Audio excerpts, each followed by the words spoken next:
9 अंगों का वर्णन करते हुए भगवत ऋषि जी ने संत के लक्षण बताए। अब दंभ क्या है, छल क्या है, इस पर चिंतन कर रहे हैं। दंभ किसे कहते हैं, छल किसे कहते हैं। दंभ और छल कपट भक्ति में महान बाधक हैं। श्री हरि जीव के गुण अवगुण की ओर दृष्टि नहीं करते और राय सम अल्प किए हुए कृत्य को भी सुमेरुवत महान मानते हैं। मतलब अच्छा कर भक्त कोई अच्छा कार्य करता है उसको पहाड़ के समान मानते हैं, क्योंकि उदारता और कृतज्ञता उनका बाना है, किंतु दंभ छल उन्हें सहन नहीं है। वे इन्हें अनीति मानते हैं। उन्हें सच्ची निष्कपट भीतर बाहर एक सी प्रीति ही प्रिय है। करी है प्रीति ही परतीति गुणग्राही नितलाल बिहारिन मानत कपट या नीति। करी है कृपा कृतज्ञ जानीत जिनके सहज समीति। श्री बिहारी दास गुण गाय बिमल जस नित नूतन रस रीति। श्री बिहारी देव जी महाराज कहते हैं,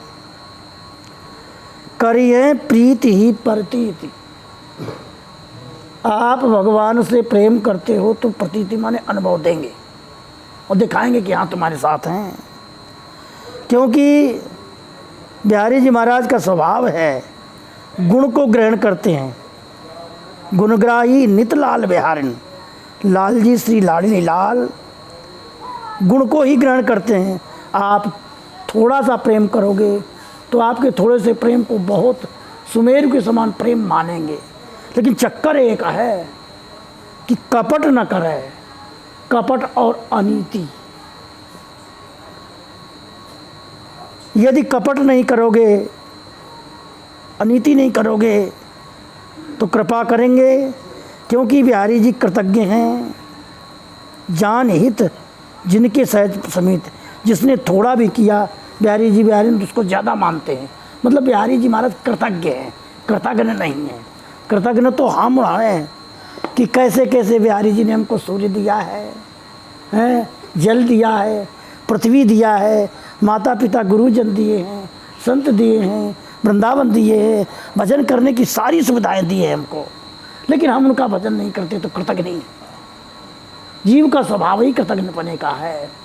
और बिहारी जी महाराज लाडली लाल कृतज्ञ हैं। कृतज्ञ माने किए हुए को बहुत मानते हैं, थोड़ा किए हुए को ज़्यादा मानते हैं। श्री बिहारी दास गुण गाई बिमल जस। बिहारी देव जी कहते हैं भैया उनका बिमल जस गाओ। नूतन रस नित नूतन रस रीति। वो बिमल जस क्या है? श्री वृंदावन की प्रिया प्रीतम की जो रसमयी लीला है, यही नूतन रस लीला है, यही बिमल गुण है। उनका गुणगान करो। अब वो भजन निरंतर कैसे हो? दल और छल को त्यागे और निरंतरता आवे भजन में। भजन का सातत्य नित्य निरंतर होना अनिवार्य है। इसके बिना विकारों का समन एवं मन का उज्जवल व सुदृढ़ होना बड़ा कठिन है। मन अनंत जन्मों के शुभाशुभ कर्मों का भंडार है। वे स्फूर्णा रूप में प्रकट होकर प्राकृतिक गुणों विषयों की ओर मन को आकर्षित करते रहते हैं। इसी से मन चंचल और मलिन बना रहता है। इन्हें दग्ध करने के लिए भजन प्रज्वलित अग्नि के समान है, किंतु भजन में अंतर पड़ने से ये पुनः प्रबल होकर साधक को विचलित कर देते हैं। उसके मन पर आवरण सा छा जाता है, जिससे उसके उत्थान में बाधा उपस्थित हो जाती है। भजन की निरंतरता से वर्धित भजनाग्नि इनको भस्मसात और आत्मा को शुद्ध कर भगवती प्रेम रूप बना सेवा में उपस्थित करती है। व्यासदास जी तेजस्वी जैसे अग्नि प्रचंड, गिरे काठन ले जरे नहीं करे खंड खंड। जब अग्नि प्रचंड होती है, तटिया स्थान में गीली लकड़ियाँ थी। मैंने कहा हमारा लकड़ी ना जल रही, सूखी लकड़ी आपने दल रही चुराए के। और हलवाई ने वो हमसे ले गया तो हमारा झगड़ा हो गया। गुरुजी ने कहा भाई प्रचंड अग्नि में गीली लकड़ियाँ भी जल जाएं तो महाराज कैसे हो, हम तो परेशान हैं। बोले देख भट्टी जो जल रही है आगे पर लकड़ियाँ धर दे, गीली लकड़ी धर दे। भट्टी की कोयला की गर्मी थे वो, उनको पानी सूख जाएगा, वो रात भर में सूख जाएंगे। तो तात्पर्य यह कि गीली लकड़ी भी प्रचंड अग्नि में प्रज्वलित हो जाती है। तो गीली लकड़ी क्या है? ये गीली लकड़ी हमारे पुराने पुराने बुरे बुरे संस्कार हैं, मैला है। और प्रचंड अग्नि क्या है? नाम जप।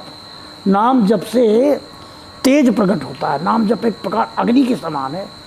जब नाम जप निरंतर होता है तो नाम जप में एक अग्नि प्रकट होती है, तेज प्रकट होता है। वो हमारे पाप रूपी मैला को, पाप रूपी लकड़ी, गीली लकड़ी को जला देती है। इस प्रकार शुभाशुभ कर्म वे स्फूर्ण रूप में प्रकट होकर प्राकृतिक गुणों, विषयों को और मन को आकर्षित करते रहते हैं। कौन? बुरे संस्कार। कोई कोई पूर्व जन्म का जीव ऐसा होता है कि अलग ही स्वभाव होता है, अलग ही रूप रहता है, और किसी किसी को कितना भी समझाओ नहीं समझता है। तो पूर्व जन्म का जो कर्म होता है, संस्कार होते हैं, वो जीव को बुरे कर्म की ओर प्रवृत्त करते हैं।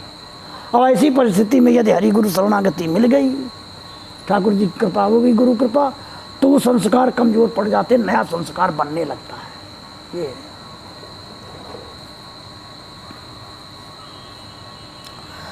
किंतु भजन में अंतर पड़ने से ये पुनः प्रबल होकर साधक को विचलित कर देती। यदि भजन कमजोर हो गया तो फिर वही स्वभाव सहज में पुराना आने लगता है, उसके मन पर आवरण सा छा जाता है। इससे उसके उत्थान में बाधा उपस्थित होती है। भजन की निरंतरता से वर्धित भजन की अग्नि उसको भस्मसात और आत्मा को शुद्ध कर भगवतीय प्रेम रूप बना सेवा में उपस्थित कर देती है। वहाँ अनिमित्ता भागवती भक्ति सिद्धेर गरीयसी जरित्यासी आकोशम निगीर्णम अनलो यथा। ये भागवत भक्ति ये अग्नि के समान है जो पाप को भस्म कर देती है। भजन को करिपंत का हेतु अचेत है, नाम निरादर कत करो आदर दिन दुल्लाए। बिहारी देव जी कह रहे नाम का निरादर मत करो, दिन दुल्हराई माने रोजाना दुल्हराते हुए प्रेम से भजन करो। जो लो जीवे तो लो हरि भजरे, मर और बात सब बात। साधु भाई भजन करे सो जीते, बात बनाए कछु हाथ न आवे, अंत चले उठ बीते। मन इंद्री के बस हुए प्राणी, खोवत हरि सो मीते। श्री हरिदासी रसिक केल मिली, केल बिन और कहा ले कीते। इत्यादि महानुभावों ने इसी के लिए वचनोपदेश कहे। मन का निग्रह मतलब मन को बस में कैसे करें? भजन की निरंतरता में मन का संयोग होना परमावश्यक है। मन की एकाग्रता के बिना सभी साधन निष्फल हैं। मन ही पात्र है, साध्य साधन की प्राप्ति का मूल कारण मन ही है। साध्य शब्द का अर्थ क्या है? साध्य शब्द का अर्थ है प्रिया प्रीतम, जिसको प्राप्ति के लिए हम कर्म कर रहे हैं, जिसको प्राप्ति करने के लिए। जैसे भगवत प्राप्ति के लिए, प्रिया प्रीतम की प्राप्ति के लिए हम गुरु जी की शरण में जाते हैं, संतों की शरण में जाते हैं। तो प्रिया प्रीतम हो गए साध्य और शरणागति हो गया साधन। सही है ना? तो साध्य साधन की प्राप्ति का मूल कारण मन ही है, क्योंकि मन के द्वारा ही मानसी देह प्रकट होता है। भजन करते समय जिस बात का मानसी चिंतन करेंगे वही रूप बनेगा। श्री भरत जी महाराज नाम जप करते थे, लेकिन चिंतन हिरण का होता था। मन में हिरण दिखाई देता था तो मरने के बाद हिरण बने। इसलिए भजन में मन का भी कहीं ना कहीं प्रवेश होना चाहिए। इसीलिए श्री सेवक जी महाराज कहते हैं, नाम वाणी निकट श्याम श्यामा प्रगट। नाम के साथ वाणी के पदों के आधार पर प्रिया प्रीतम के नक्शिक का ध्यान होना चाहिए, तब मन नहीं। तो उस बात को कहते हैं कि मन की एकाग्रता के बिना साधन निष्फल है। मन ही पात्र है। साध्य साधन की प्राप्ति का मूल कारण मन ही है। जीव के अनादि अविद्या जन्म कर्मासक्त होने से मन का स्थिर होना बड़ा कठिन है। इसके लिए सबसे पहले ज्ञान वैराग्य का आश्रय भजन में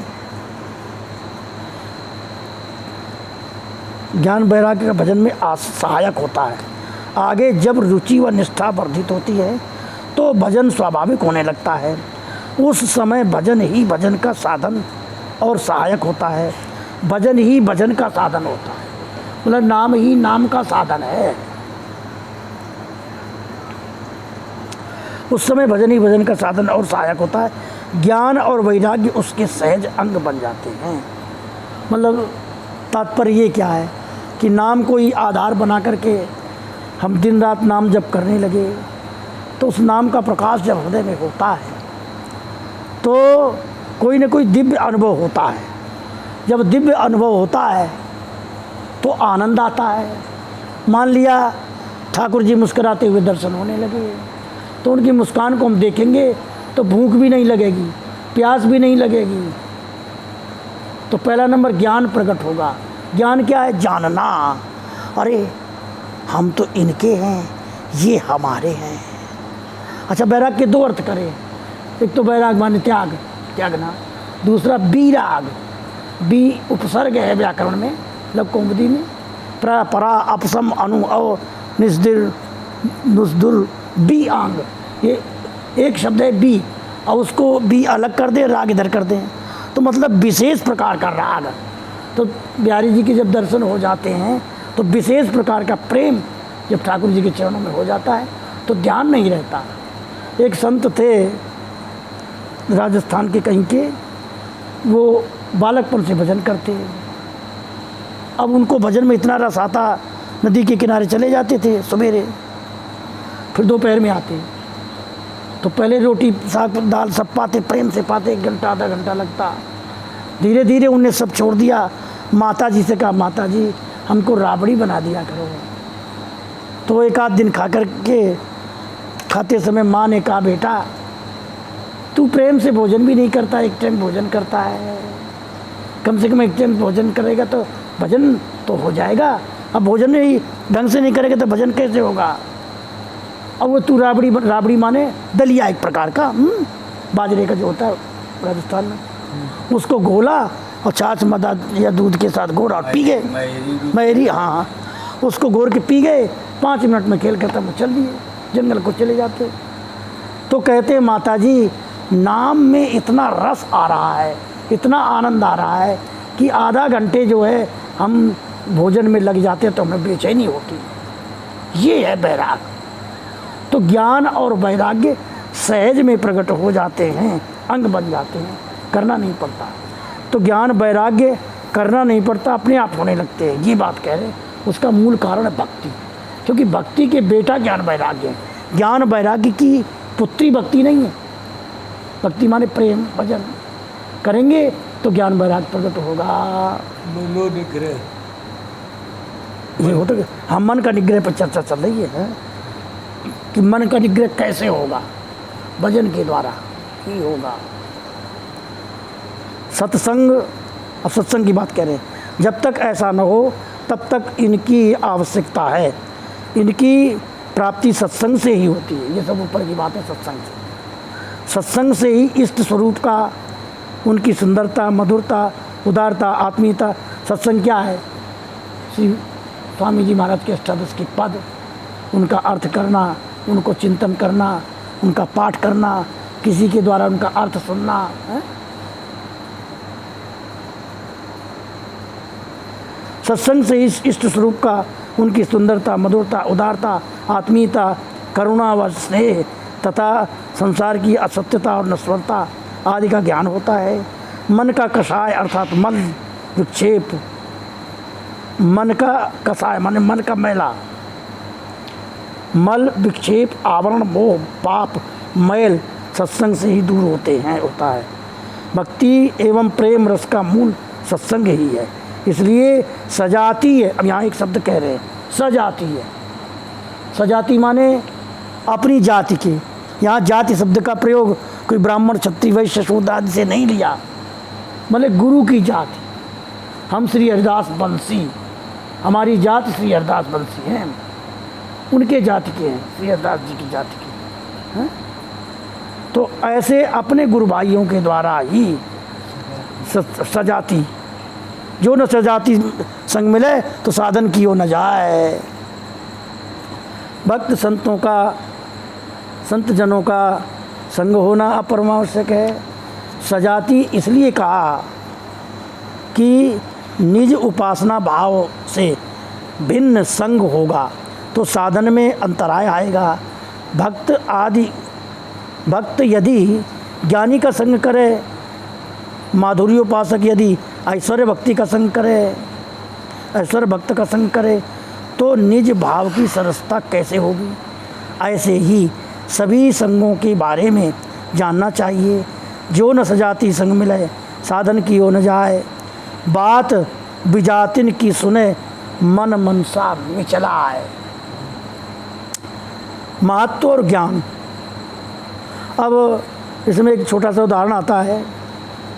श्री विठल नाथ जी की गोद में श्री कृष्ण भगवान बालक रूप में खेलते थे। एक दिन की बात है, बिलैया आ गई, सो कन्हैया दौड़ के गुसाई जी की गोद में, विठल नाथ जी की गोद में छुप गए। बोले कहाँ बात है लाला? बोले मुझे डर लग रहा है। बोले कौन थे? बोले बिलैया थे। वो बंदर है, ये बिलैया है, इनसे डर लगता है हमें। श्री गोसाई जी बोले तुम्हें या बिलैया या बंदरन थे छोटे छोटे डर लग रहा है, रामा अवतार में इतने बड़े बड़े बंदर रहे, उनसे डर ना लगे। ओए होए, इतनों कहते ही ठाकुर जी अंतर ध्यान, लीला चिंतन समाप्त, एकदम हृदय में अंधेरा, अब व्याकुल हो गए। खाना पीना छूट गया, रोवें। एक दिन हुआ, 2 दिन हुआ, 3 दिन हुआ, मतलब यहाँ मधुर भाव चल रहा है, गोद में खेल रहे हैं और वहाँ जैसे खीर में नून पड़ गए हो, मधुरता में जैसे मीठे में नमक डाल दो, खीर में नून डाल दो। तो यहाँ माधुर भाव चल रहा है और वो ऐश्वर्य ले आई।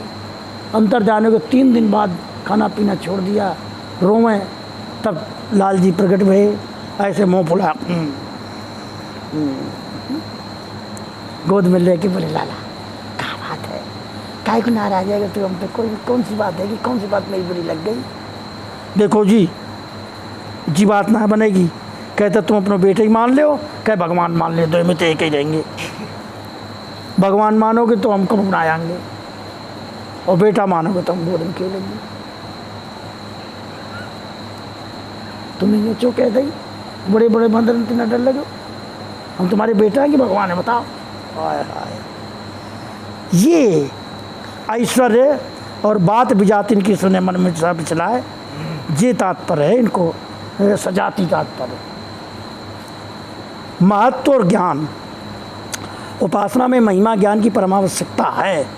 कहते हैं ना, भगत करो भगवान की समझ सवै प्रभाव। भगवान की भक्ति करो, उनका सब प्रभाव समझ के करो। सत्संग में ही स्वरूप की महिमा का ज्ञान होने से भजन में दृढ़ प्रीति होती है। ये संसार श्री हरि का खेल है, इन्होंने अपनी इच्छा से ही इसकी रचना की है। जैसे मकड़ी अपने से में से ही जाले की रचना करती है और निगल जाती है, इसी प्रकार श्री हरि ने अपने संकल्प से ही इस संसार की रचना की है। वे ही इसके भीतर बाहर हैं और इससे सर्वथा असंपृक्त माने अलग भी हैं भी हैं और नहीं भी हैं। नित्य धाम में विहार परायण रसमग्न प्रिया प्रीतम भी हैं। उन्होंने अपनी चतुराई से असत्य को भी सत्य करके दिखा रखा है। संसार असत्य है फिर इनको सत्य दिखाई दे रहे हैं हम लोगों का है। कैसी चालाकी है ठाकुर जी की, बिहारी जी की। मृग तृष्णा के समान प्रतीत होने वाले इस संसार का न बीज है न बेल है। तन मन और इनकी क्रियाएं, धन रूप यौवन और राज्यादि सब कुछ असत्य और ब्रह्म रूप हैं। जब कोई मर जाता है ना तो उसका कोई अता पता नहीं पड़ता कि ये कहाँ गया। कोई ये भी नहीं बता पाता कि ये नरक गया कि स्वर्ग गया कि धाम में गया कि वैकुंठ गया। पर पर्चा छपवाते हैं तो एक पापी को भी लिख देते हैं, बोले मेरे पिताजी का स्वर्गवास हो गया, पता कुछ नहीं। तो सत्य ऐसा, हरि को ऐसा ही सब खेल, स्वामी जी ने कहा ये हरि का खेल है। सब कुछ असत्य और ब्रह्म रूप है, फिर भी सुर नर मुनि आदि प्राणी मात्र को इसने भुला रखा है। वे इसमें आसक्त और विवश और बेहाल हो रहे हैं। सब कालन को काल, लोक पालन को पाले, आपुन सदा स्वतंत्र मेहनता बुद्धि विशाल है। उपजावे सब विश्व रमे फिरता के माही, देखत भूली करे परे भूलन में नाही। सठ ऐश्वर्य समर्थ हरि सो भगवत असरण शरण, तन मन जन की वेदना हरऊ मोद मंगल करण। ये है महत्व ज्ञान। तो साधक की प्रथमावस्था में महत्व ज्ञान। अच्छा, भागवत प्रधान क्यों है? ये जितने भी भागवत हैं, गीता हैं, रामायण है, इन सबों में भगवान के ऐश्वर्य रूप का वर्णन पहले किया है। विराट स्वरूप का दर्शन कराया जब अर्जुन को, तब अर्जुन कब्जे में आया। अर्जुन कब्जे में नहीं आ रहा था कन्हैया के, बोले कैसे आवेगो भाई? तो विराट रूप का अपना ऐश्वर्य दिखाया है। वो नहीं, वो रामावतार में समुद्र नहीं मान रहा था तो अपना ऐश्वर्य दिखाया। तो क्या समझता है, तो आगे लाइन पे, तो इसलिए ऐश्वर्य दिखाना पड़ता है। तो ये प्रथम अवस्था है। तो इसलिए भागवत सुनना क्यों जरूरी है? क्योंकि भागवत में 24 अवतारों में भगवान के ऐश्वर्य का वर्णन किया गया है। इसके बाद 10वें स्कंद में रास लीला का वर्णन है। तो ये रस है। इस प्रकार बड़ी सुंदर बात महत्व और ज्ञान की कह रहे थे। आगे इसी प्रकार चर्चा चलेगी। बोलो वृंदावन बिहारी लाल की जय।